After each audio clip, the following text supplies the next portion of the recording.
हस्तिनापुर। और एक समय था कि जब इस हस्तिनापुर के राजा युधिष्ठिर हुआ करते थे, और आज उसी हस्तिनापुर की धरती के आज के मैं राजा ही कहूँगा। क्यों? क्योंकि ये भी प्रथम नागरिक हैं और इस समय चुनाव जीतकर वहाँ पर इनकी सरकार है। एक बार बात करता हूँ कि किस तरीके से ये हस्तिनापुर एक महान धरोहर हमारे संस्कृति की रही और आज एक मोहल्ला, एक गांव में तब्दील हो गई। बिल्कुल ये सही बात है। इतिहास में जितना बड़ा प्रमाण हस्तिनापुर का दिया गया है, मैं नहीं समझता कि उससे बड़ा प्रमाण किसी और जगह का दिया गया हो। लेकिन पूर्व में जो सरकारें रही जी, कहीं ना कहीं वो इस बात के दोषी हैं कि उन्होंने इस महान धरोहर की रक्षा नहीं कर सके या इसका जो महत्व था उसको जीवित नहीं कर सके। तो उनकी वजह से ही हस्तिनापुर बहुत ज़्यादा पिछड़ गया। चंडीगढ़ और हस्तिनापुर, इनका नक्शा एक साथ बनाया गया था, एक जैसा बनाया गया था। तो हम ये साफ देख सकते हैं कि आज चंडीगढ़ किस ऊंचाइयों पर है और हस्तिनापुर कितना पीछे पहुंच गया जी। तो हमारा यही प्रयास है, क्योंकि मोदी है और योगी है तो सब कुछ मुमकिन है।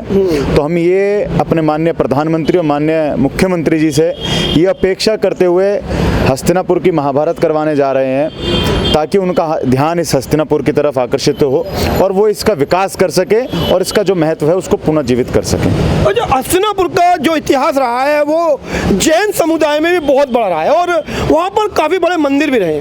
कहीं ना कहीं विलीनता सनातनी में देखने को मिला, क्योंकि बोला भी जाता है कि भगवान महावीर ने वहाँ पर तप किया और वहीं से मोक्ष गए हैं। ये बिल्कुल सही बात है। हस्तिनापुर में आज हमारे वहाँ जैन धर्म के जो लोग हैं, हमारे जैनी भाइयों ने बड़ी बड़ी वहाँ धर्मशालाएं बनाई हुई हैं, मंदिर बनाए हुए, जम्बू द्वीप है, अष्टापथ है। आप अगर जाके देखेंगे तो वाकई में वहाँ जाने पर रहने का मन करेगा जी। और वहाँ जो वातावरण है इतना शुद्ध है, इतना प्योर है कि आपका मन वहाँ से आने का नहीं करेगा। तो इसीलिए हम ये चाहते हैं कि हस्तिनापुर को एक तीर्थ नगरी और एक टूरिस्ट प्लेस हम दोनों में कन्वर्ट कर सकते हैं, क्योंकि हमारा जो महाभारत कालीन जो इतिहास है उससे रिलेटेड आज भी कई चीज़ वहाँ मौके पर मौजूद है। जैसे कि आप ये हस्तिनापुर का महाभारत, अभी भी मुखिया गुर्जर जी से मेरी बात हुई और जिस तरीके से उन्होंने इसका आगाज़ किया, अपने में प्रभावशाली बनेगा या कहीं ना कहीं ये भी एक राजनीतिक का एक हाईजैक हो जाएगा? ये बिल्कुल कोई राजनीतिक हाईजैक नहीं होने देंगे।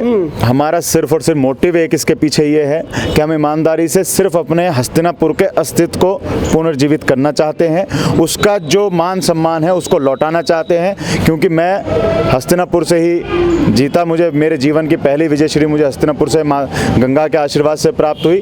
तो हमारा प्रयास ये है कि जो हमारी हस्तिनापुर की ये धरती है और जो वहाँ के लोग हैं वो बहुत सीधे सज्जन लोग हैं, उनको उनका हक मिले। क्योंकि जिस तरीके से हम देख सकते हैं अभी अयोध्या में जो रामलीला हुई थी और जिस तरीके से अयोध्या एक हमारी पावन धरती है, उसका जो वहाँ विकास हो रहा है, चाहे एयरपोर्ट कहें, चाहे आप वहाँ पर अब होटल्स बड़े बड़े बनने वाले, टूरिस्ट प्लेस है, राम मंदिर का इतना बड़ा निर्माण हो रहा है, हम सबकी भावनाओं की वजह से वो निर्माण हो रहा है। तो वही हम सेम यही चाहते हैं कि वो चीज़ हस्तिनापुर पे भी वैसा ध्यान आए और हस्तिनापुर का जो विकास है उसको निखार के उसको बांध लाए, और ताकि पूरी दुनिया से लोग हस्तिनापुर को देखें और ये पहचाने कि जो असली हस्तिनापुर हमारे इतिहास में हम लोग पढ़ते हैं कि वो कहाँ स्थित है।